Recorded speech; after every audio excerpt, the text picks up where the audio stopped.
Raider.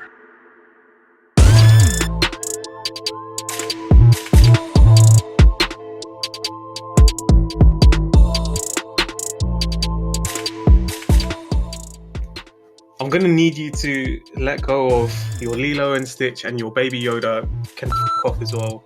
They don't need to be part of this. Monkey on the car.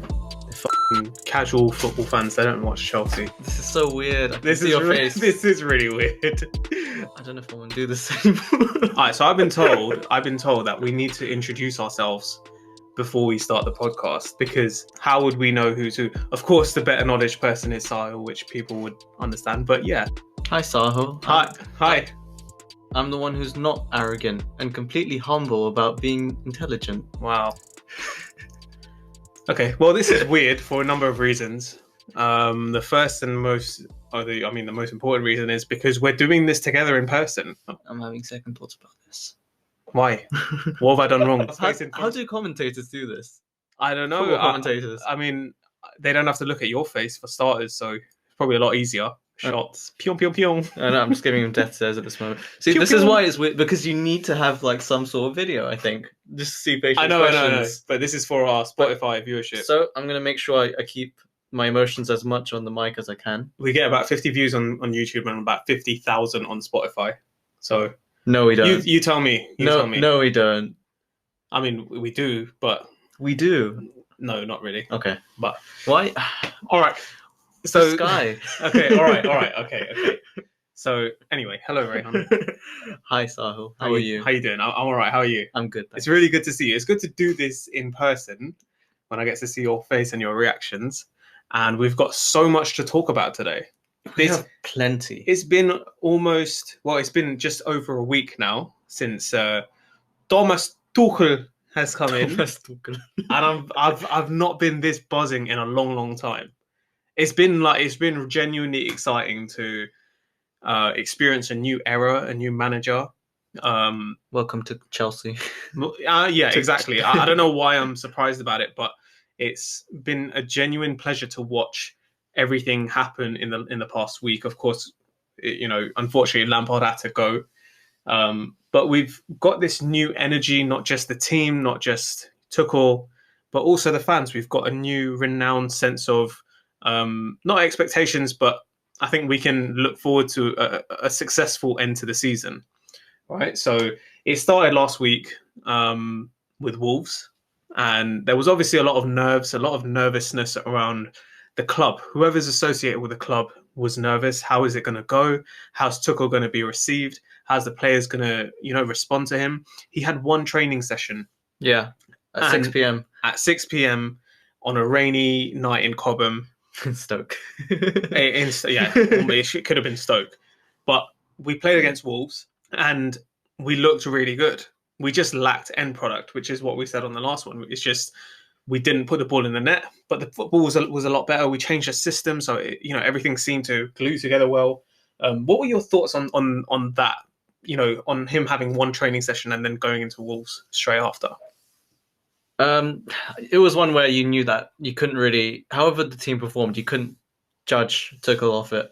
And you even said as well, when Lampard left, how annoyed you were that, it would be right before the Wolves game because you didn't want it to be just before then.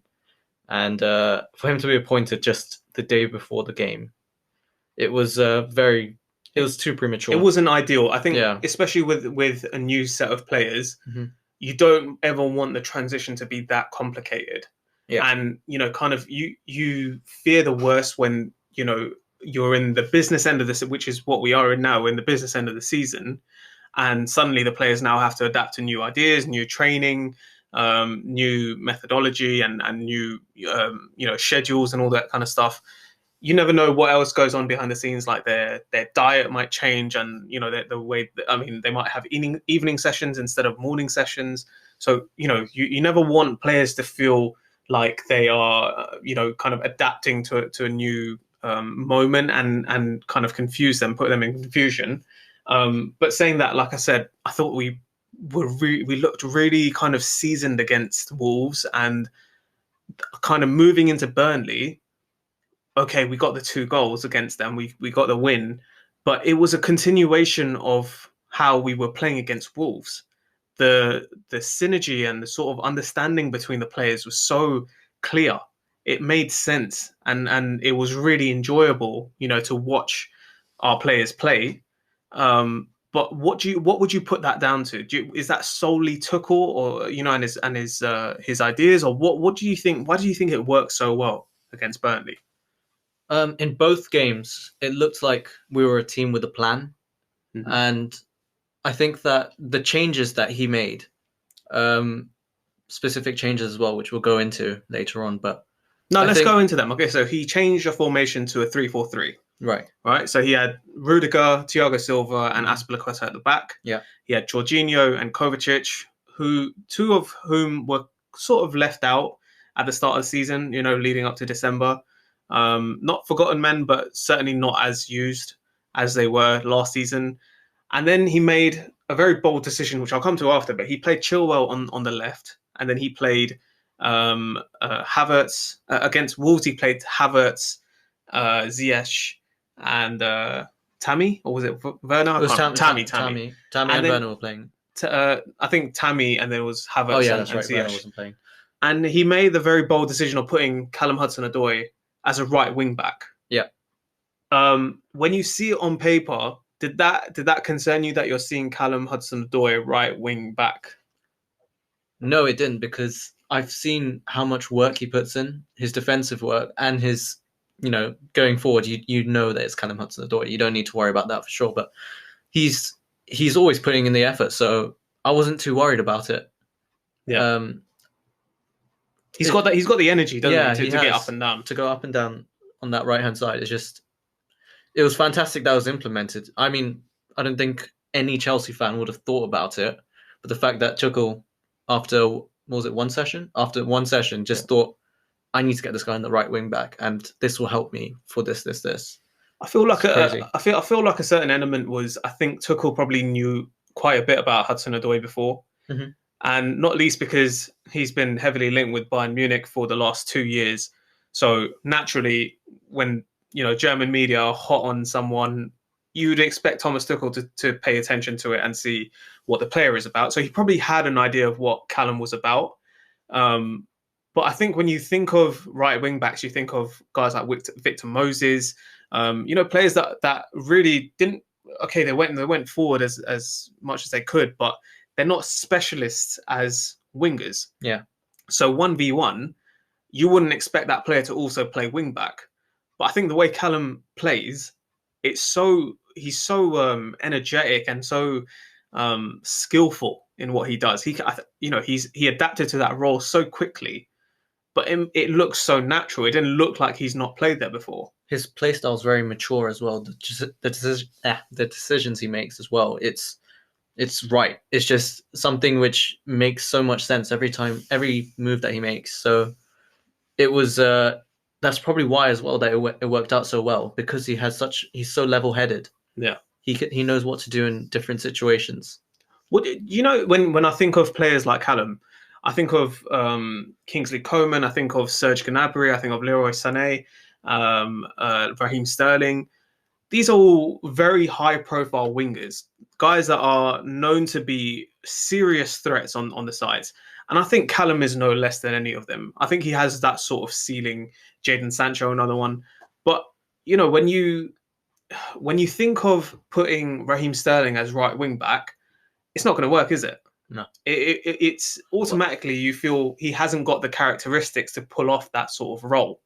But I feel because of his age, because of Callum's age, and because of the academy, and because he's been brought up by Sarri and Conte, and obviously Lampard, I think there's a certain humble element to his game that he doesn't see himself bigger than what many of us see him.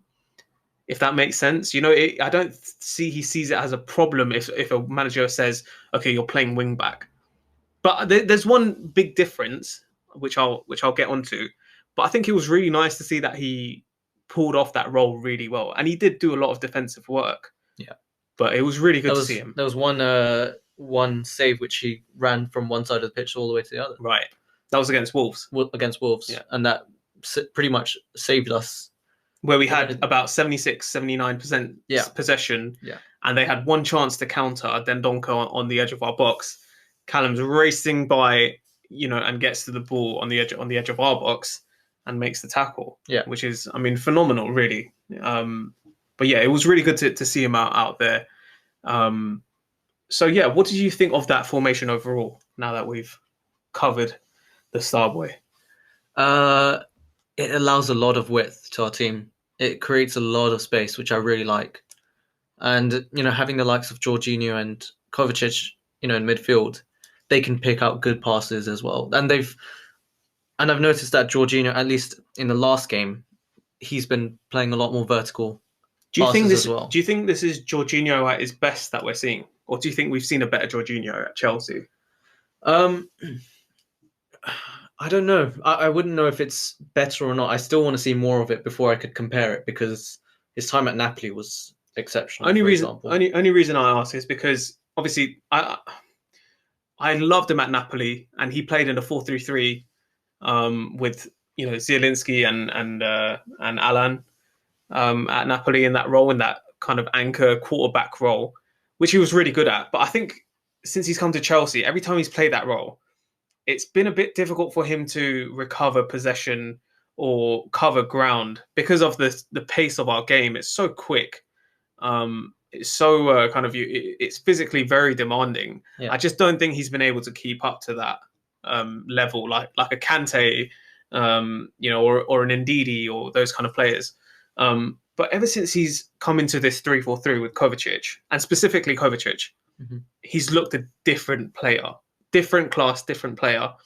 The way he receives the ball, the amount of time that he has to, and kind of, he doesn't need to mark the entire back. He doesn't need to protect the entire back four. He's just protecting a certain area, and then he works his way across. Yeah. But he's become like a link-up player for that defense. And he looks even more aware of what's around him. The movement that he makes as well, from like the first touch when he receives the ball and then where he distributes it. It's flowing much better because of him. Yeah. I mean, what do you think of him as a player just generally? Do you think he's someone that we need to keep? Do you think he's someone that will continue to excel in this role, going forward? Do you think his experience alone is worth a lot?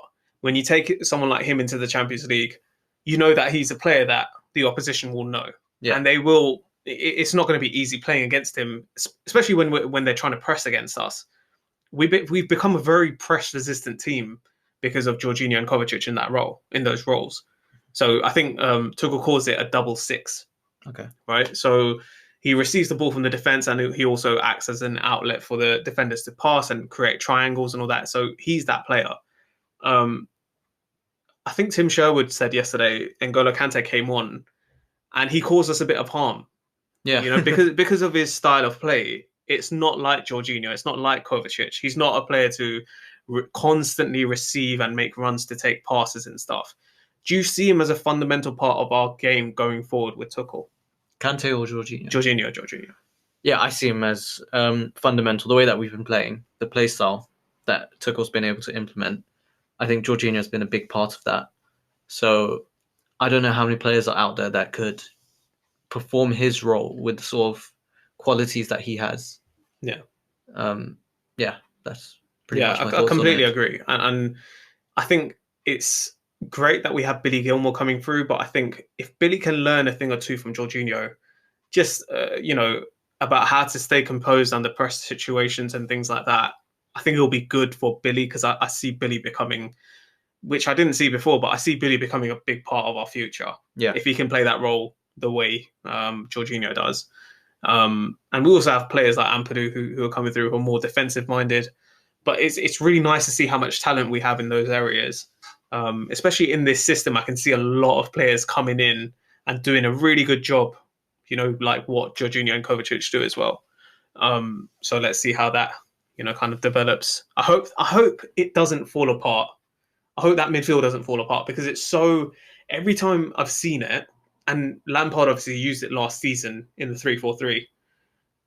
Every time I've seen it, it's so fluid. Yeah. Everything moves so quickly. And it's just so much fun to watch. It needs to be tested, I feel. Is this just initial excitement? To some degree, I feel that. I think that we need to really face a tough team with a good midfield to see how far can our midfield go. So do you mean a team that presses high? The Team that likes of a presses Man City, I mean, they're at the top of their game right now, so it's very difficult to a bit late for that, judge innit? it. Yeah, but another team with a good midfield, Leicester also would have been a good team to play. Leicester, yeah, that would be a good one. Yeah, We've so got Atletico soon, who they press well, but obviously not as much as the teams you just mentioned. yeah, But yeah, let's hope it carries forward. I think that a lot of it is down to initial excitement. The players are buzzing, kind of thing. So we're going to see a lot better in terms of quality because everyone's out to prove themselves. But it's so promising, at this point in February, we have now until May. If this midfield and this team can hold itself together and play the way it's been playing, just, get those goals as well, it'll be phenomenal, I think. but I think one thing that will, even if that midfield's not working as well as it should, I think the fact that Tuchel loves to tinker with his formation, with his play style, it means that we can adapt really well to the opposition. This is exactly what I was going to ask you is, yeah. do you think a lot more? I mean, do you think players will the ones that were on the fringes for Lampard? Do you think they will be kind of they'll be given a bit of hope that they can turn things around? Because obviously, people the media have said, okay, Tuchel's going to give everyone a clean slate. Everyone can start again and show what they're about, no matter what has happened. One of those players, my arch nemesis, someone that I've had a constant, he doesn't know this, but I've had a constant battle with supporting him because it's just been an absolute nightmare sometimes. But sometimes he really comes up with the goods, and that's Marcos Alonso. Marcos Alonso is back from the dead. And he has done this a few times now. He's done it many times. I feel like he does this purely on my melodramaticism. Yeah. I feel like he doesn't really want to play, but he knows that I don't want him to play, so he plays really well. It's like he takes a vacation from his job and he comes back after a few months. He's like, guys, I'm really good. I'm scoring goals. And he's like, keep me in the team. And also some bloke from Northwest London doesn't want me to play, so here I am. Yeah, and then he starts to play bad again, so he can go back on vacation because no one will miss him. Ridiculous. And he spins so good. Like, I mean, I know I sometimes I exaggerate how good a player is, but in this system, I hate to say it, but I genuinely can't think of a better player in a 3-4-3 in world football. Yeah. Who plays better at wing back than Marcos Alonso? Alonso, right or left? Like, it would have to be Marcos Alonso with a bit more pace. That's my only. It just makes no sense because you'd expect a wing back to have bags of energy, bags of pace and endurance and all that. And you look at Alonso and he doesn't have the pace. He doesn't have the focus. When he's 1v1 with a player, that player's getting past them. He can jog if he wants to jog. He'll get past Alonso. So what makes him so good at this role? Why is he so good at it? He was better than Chilwell was against Wolves. Mm-hmm. Why is he so good at it? It may be the amount of the work rate of the wingers, the fact that they're tracking back. It makes up for his defensive frailties. Yeah. He just needs to focus on marking players now. He doesn't need to get into 1v1 situations as much, I reckon, as he would have under a 4-3-3 where it's not his natural position. The 3-4-3 just allows him to have the opportunity to go forwards and not worry so much about getting back. He has a bit of a cushion behind him. Yeah. And I mean, he's technically very good in terms of his ball control and his dribbling and his passing, and he's tall, so he can win aerial duels. He can fly into tackles. So he's got a lot of good attributes. It's just seeing him defend. I don't know what's worse. I can't think of many worse things. Rudiger. At times. The pandemic, definitely not worse than watching Alonso defend. I might take that back, but yeah, I'm pretty sure you will. But yeah, so I mean, it's nice to see players like Alonso and Jorginho get their chance and actually make a lot of it, because I think they've been very good. Another player who's been brought in from the cold is Antonio Rudiger, Hmm. who I'm not the biggest fan of, but I don't think he's a bad player. I thought we should have sold him in the last window, but he's also sort of come to the forefront of this team at the expense of Zuma and at the expense of maybe Tomori, who I rate very highly. What have you made of Rudiger's performances lately? Because personally, I think he's absolutely smashing it. His diagonals, fantastic. His diagonals to Hudson-Odoi, I think that they have created loads of opportunities to attack the opposition. Mm-hmm. In terms of defense, when you put him next to Thiago Silva, it's good to see that he can keep up. Nowhere near as good as Thiago Silva, I feel, but he's doing his job, I feel. Mm. How long that lasts for, I'd like to see, because it's been so many moments where I've been like disappointed by his decision making. So it's good form right now, but have to check. Do you think he's another player that excels in a 3-4-3 rather than a 4 at the back? Did he excel under Conte in a 3-4-3? I think so. I think he was very good at the back in a 3-4-3. But I haven't seen. I feel like he switches off a lot in a back four. Yeah. And he makes very stupid mistakes. Like that, he does all the very brave stuff. He does it well, and then he'll make a stupid mistake, like David Luiz. Yeah. Really good defender, and you can expect a lot of him, but it will be that 1 second where he just switches off and the opposition are in behind. Yeah. So I feel this formation is sort of masking a lot of weaknesses that some of our players have. Yeah. But at the same time, just moving on to Tuchel's tactics and if we should be keeping this formation, I feel it's tough to say it's a safe formation, because I think it takes a lot to play it well, which we obviously did. I haven't seen a side play 3-4-3 better than we have, than we did under Conte, for example. So, but what we saw with that is a lot of weaknesses get masked in this formation, and players are allowed a couple of mistakes because of it, because they have someone to cover for them.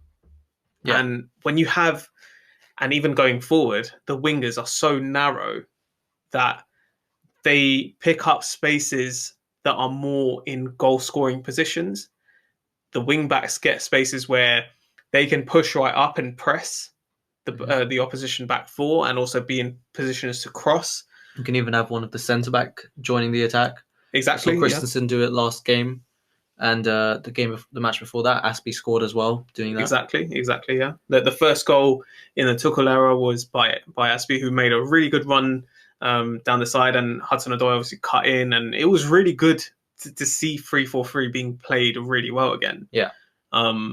Is it something that you'd want us to go forward with till the end of the season, or is it a thing of like we'll just play it until it stops working and then we'll see what to do from there? I think Tuchel's always tinkering it.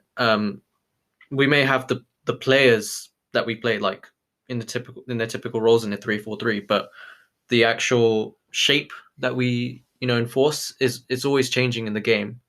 So I think a 3-4-3 is a good base formation to choose the specific players that we want to choose, but we're always changing our shape, I feel, and this is a good formation to start off with to do that. How do you compare it to what Lampard was trying to do?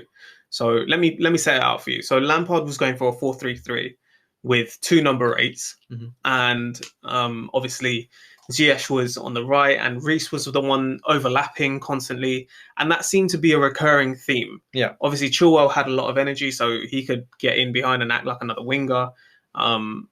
So it's sort of, when you go back to Guardiola's Barcelona, they were very rigid in their tactics, in that they didn't change their shape a lot, right? Because they were so good at it. Yeah. Right. They were so good at movement and passing, and I think it's called Juego de Posición, which is JDP, which is a very kind of worked on strategy for a team, and you have to be very good at it for it to work, which Barcelona were at the time. Lamps has obviously tried to do it himself with a new set of players. It obviously stopped working. Yeah. So, you say Tuchel is going to tinker with this team. Um, do you think it's wise to constantly change your style and your formation and your shape to either adapt to opponents, or do you think it's something that is a proactive approach to a football game? Do you think it's not all about what you can do; it's also about adapting to your opponent? I think that a team should have its character, the way that it plays, the style of football that it plays. At the same time, if another team looks at your character and it looks for weak spots, then you can't stick to your character. You have to adapt, Yeah. right? You have to change the way that you play until you can counteract that counter. Mm-hmm. So I think that it's good what he's doing because he's not enforcing major changes. What he's doing is he's putting in little changes to the shape, to the players that he plays, and it's keeping the base as a base formation, Mm-hmm. but it's just adapting that small bit to find the weaknesses of our opponents. Yeah. Yeah. Is that what elite teams do? Do you think? Obviously Bayern Munich last season they had a really good 4-2-3-1. They had Thiago and Goretzka and Muller as that three. Do you think that's what elite clubs do? Do you think they are more kind of shape shifting rather than a practice formation? Because you look around and okay, it's great that Tuchel's doing good with this formation now, and he might change it, whatever. But the successful teams historically are the ones that are practiced in a particular formation. They're not the ones that change a lot. They don't go to three at the back. They don't change midway into three at the back or whatever. So where does that leave us? Are we going to be the only shape shifting champions if there were to be? I think the issue with the team when they were under Frank Lampard is that our midfield it didn't look strong. They didn't look like they had perfect chemistry like you would for a Pep's Barcelona or for a Bayern Munich. With the experience that you have, that's why Kovacic and Jorginho is probably working as well as it is because they have that experience, they have that chemistry as well. Right. So they can stick. They probably can stick to the 3-4-3 now. If it was just the young lot, Havertz, Mount. I mean, I guess you had Kante, but he's not the sort of playmaker that Kovacic or Jorginho is. So I think that we can stick to this 3-4-3 now that we have these two players who are so experienced and have such good chemistry. I'd love to see it work out. I remember watching Dortmund under Tuchel. Yeah. And they had not a similar formation. They had more of a 3-1, 3-1-3, whatever. They had one striker up, they had one holding midfielder and three at the back. And they had wing backs and they had inverted forwards as well. And it worked very well. And I hope it's something that we can take forward because we have so many attacking players, attacking talent. And obviously we've spoken about the potential of Erling Haaland coming to Chelsea, and obviously he would be striker, first choice striker. And then where does Werner go? Where does Havertz go? Mount, all that kind of stuff. And I think also because the wing backs are so high, it gives and because obviously Callum's played on that right wing back in inverted commas, more of a right winger. It allows us to field more attacking players, doesn't it? This formation. Yeah. I mean, we have Pulisic coming off the bench as an impact sub. That's how good it is. I mean, he played false nine. Yeah. He played false nine. He played right wing back. He played as an inverted forward as well. So it gives our attacking players a lot of opportunity to play different positions. Yeah, very, very fluid, free flowing. Yeah, as such. Definitely, yeah. Okay.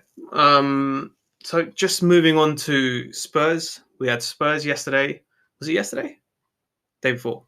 Yesterday. No, it was yesterday. Yeah. So we had Spurs yesterday, Thursday. Everyone was saying it's going to be a real test. Both teams were on the same points, I believe, and neither could sort of lose in the situation that we're in and they're in. Mourinho before the match wasn't extremely complimentary of Tuchel or Chelsea. he said it's the Chelsea job is probably one of their best jobs, for a manager to come in and win trophies. Which, okay, I mean he's right in a sense, but also it means that he's trying to put the pressure on Tuchel to win trophies. But like Wolves and Burnley, we went there and dominated possession again. We dominated the possession, dominated the chance creation, dominated the passing, everything. We were just all over them. Yeah. Right? So, firstly, what were your thoughts on the game overall? And we'll pick out specific parts of it, but what was your thoughts on the game overall? I was, I mean, a lot of great individual performances, but I was really, really happy with the way Mason Mount played. I thought that was really special. As a team on the whole, but I think that we had a great. We were really good. We were really good, just not clinical. Just that one piece of the puzzle that was missing was being clinical. I think we did everything otherwise.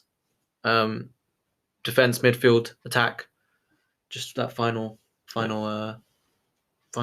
Yeah. Which we've had a problem with recently. We just haven't. We've created all the shots, all the chances, and all that. Just haven't managed to put the ball in the net as much as we'd like to, which obviously needs to change very soon. What did I wanted to kind of talk about Kai Havertz, mainly because I saw Mason Mount again adapt to a new position again, deliver again. Yeah. And he's come out looking our best player again. Yeah. It's really quite something when a player that has been talked about so much, negative and positive, has come out on top. Yeah. And he's performing to a very, very mature level. And it's very scary what Tuchel can potentially turn him into.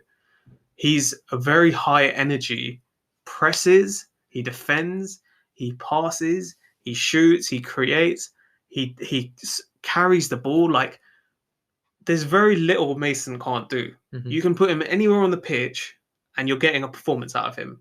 Yeah. Now, my question to you is, where does that leave Kai Havertz? Kai Havertz needs to find his form. He needs to start playing his football, and it's not necessarily his fault. It takes time with these things. So I think he has a big spot in this Chelsea squad. Mm-hmm. Tuchel will be the best person to know where that is and when to implement it. But I think that it's just giving him the time to really get used to things. I think that has been quite difficult for him, for different reasons. Do you think he could potentially play false nine? Because right now I'm seeing Mason, Pulisic, Callum, Ziyech, Werner that can play in that position as well. I think all of them can play that position.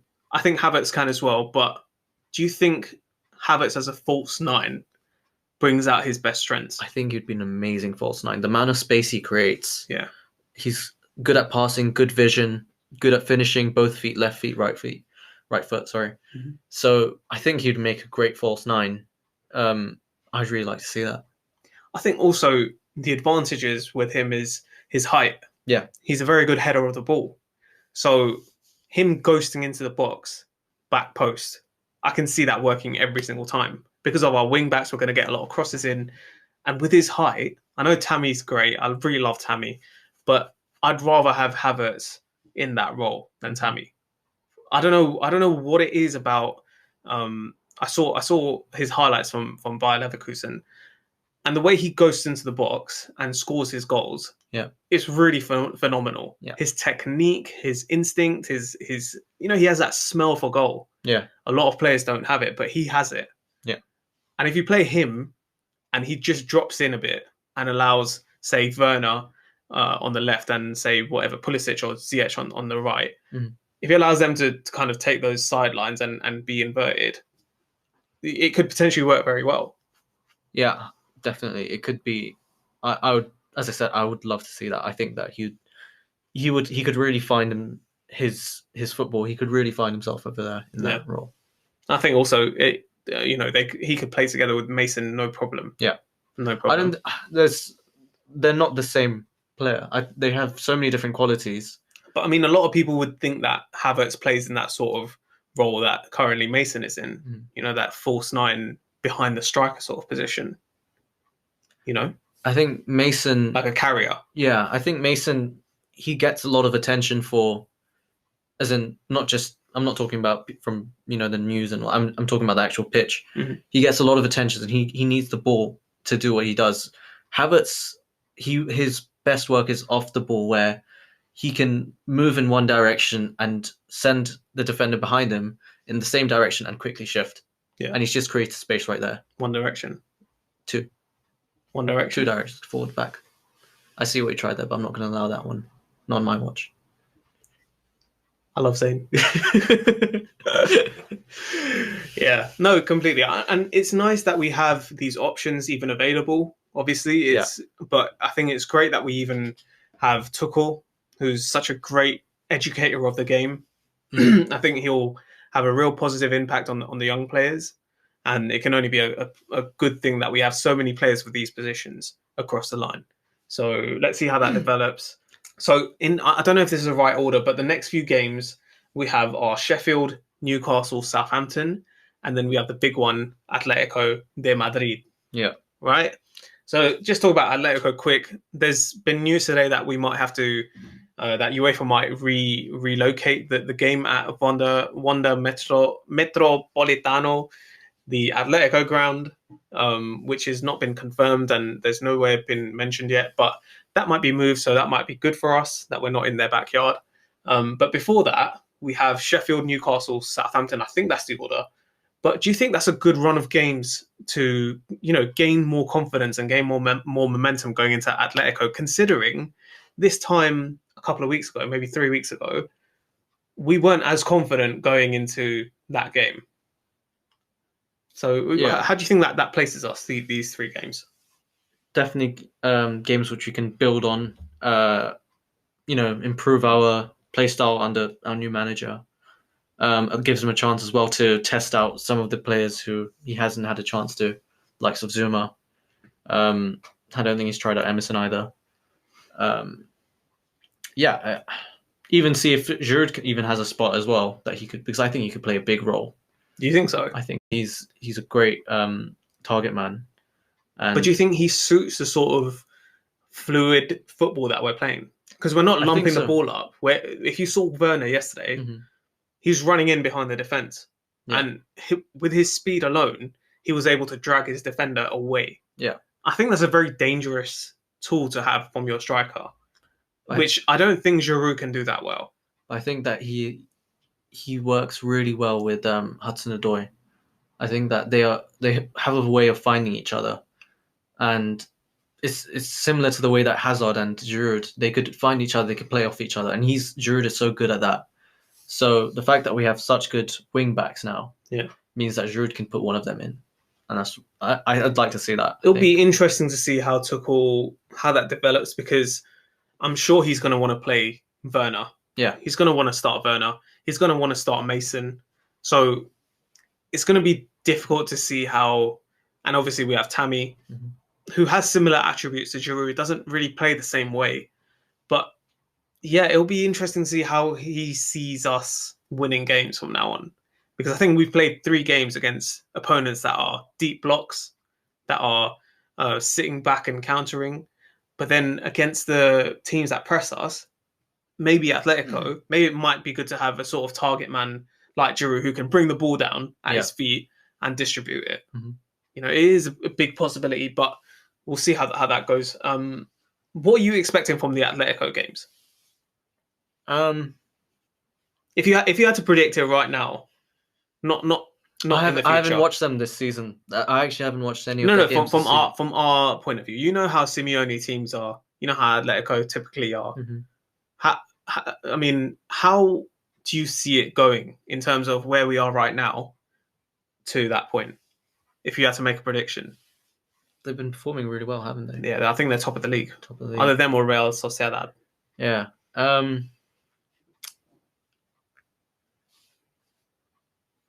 It's all right. Take your Yeah, time. Take your time.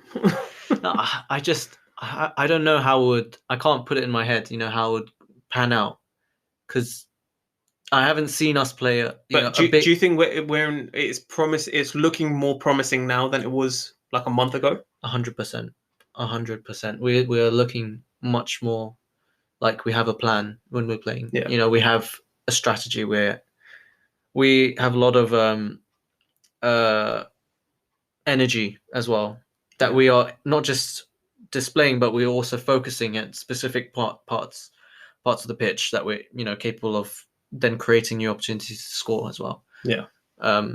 So it's a much better situation to be in than 1 month ago to go into to go and face Atletico Madrid. Mm-hmm. Whether we'd accomplish anything from it, I can't see it. Yeah. I can't imagine that just as yet. Yeah. Okay.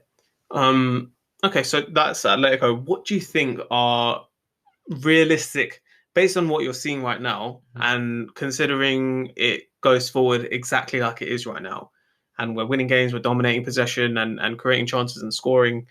What are realistic expectations for this season? For me personally, I thought top four would have been a good achievement, maybe top four in an FA Cup. And that was before the season even started. As the season went on, I was hoping just for top four.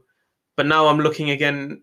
It's very possible that we could do top four in a trophy because this is Chelsea, right? Yeah. Our management are very good at appointing managers that know how to win trophies, which we have.